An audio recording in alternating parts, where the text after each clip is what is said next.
You ready to quit dogging me? Good. Welcome to the VarsityKansas.com recap. I'm Joanna, Chadwick of the Wichita Eagle, and this is Tony Adame. I think that part of my posse was probably the funniest thing I've said in this video yet. You say a lot of funny things. Right? Just brings back memories of my posse's on Broadway. Do you remember that song? Yes, unfortunately.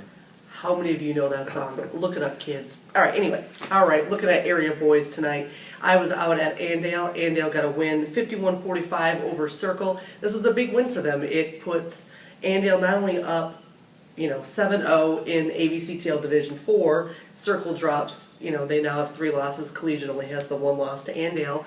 But it also gives Andale an edge when it comes to sub-state seeding. They're in the same sub-state. Andale at 14-3, and Circle drops to 13-4. But a very impressive showing from Jeffrey Oz from Andale. He had 15 points, 14 rebounds. That's a big boy. I mean, the thing is, I don't know why he's not getting any football looks yet. He's getting letters for track. He's an incredible athlete. He's very quick.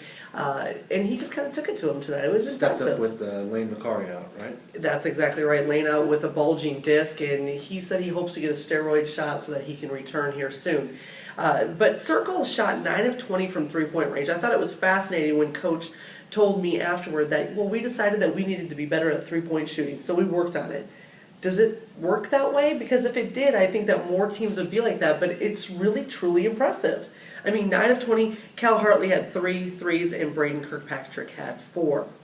Andover gets a win over Eisenhower, 61-42. I did not see that game coming.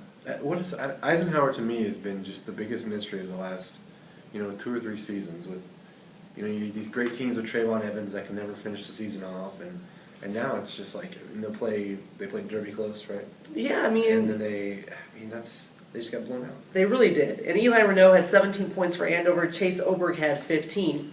Augusta gets a win over Buhler, 49-47, good win there, and Augusta now has won 4 of their last 5. Campus beats Newton 52-49. Harold Craig was the leading scorer there. That's the second ABCTL Division I win for Campus, which hadn't won a division game in 3 years. They've won 2. Good job, Chris Davis. All right, May South gets the 52-49 win over Andover Central. And you were covering City League boys. I was at the Holy War at Bishop Carroll tonight. Carroll won.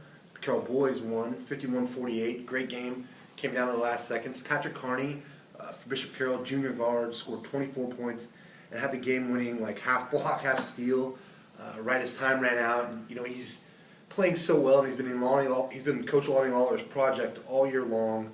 He's on him. He wants to play better defense. Tonight it all kind of came together, and he had the kind of game that can really propel you into the postseason because they have Connor Evans, who's already a weapon. Now they got Carney. If he can be consistent, they can make a run to state. Other games around the city, East beat Northwest, clinched a share of the City League title. The Aces are 17-0, and they look like they're going to close out the regular season undefeated and head into sub-state with that kind of hanging around their necks. Other games in the city, let's see here, we got Heights beat South. South is pretty much out of the race for second place in the city. Southeast beat North. Jarek Harden scored 27 points, On the girls' side, I was also at Carroll for that game. Carroll kind of pulled a mild upset at Capon, 40-37. 2 charges in the last minute for Carroll after their 2 best players, Shelby Lopez and Bryn Mall, fouled out. Abby Sauber and Brooklyn Bach overtook those charges to win the game, which, Coach Taylor Dugan, it's every coach's dream. She said 2 charges in the last minute to win it is kind of amazing. Other games, South beat Heights, East beat Northwest, and North beat Southeast. Leah Bernard scored 19 points in that game. She's the younger sister of Missouri State linebacker Sean Bernard, who is, I know they're really excited about him up there. And in the area, of course, was out at Andale. And the Andale girls, they won their first 10 games. They lost 3 straight. And they needed overtimes to win 2 games last week. But yet, it kind of gave them a spark of confidence, according to Coach Mark Kirshen. And yet, they come into their game against Circle on Tuesday night.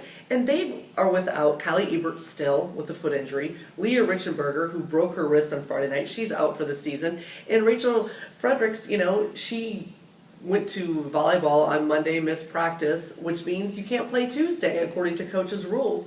So they're without all these inside players, and yet Brittany Meyer, senior guard, she has been tearing it up, and she did it again tonight. She had 23 points, hit 5 of 8 3-pointers. She at one point hit 7 straight field goals, and she has scored 66 points in the past 3 games, so the kid is tearing it up.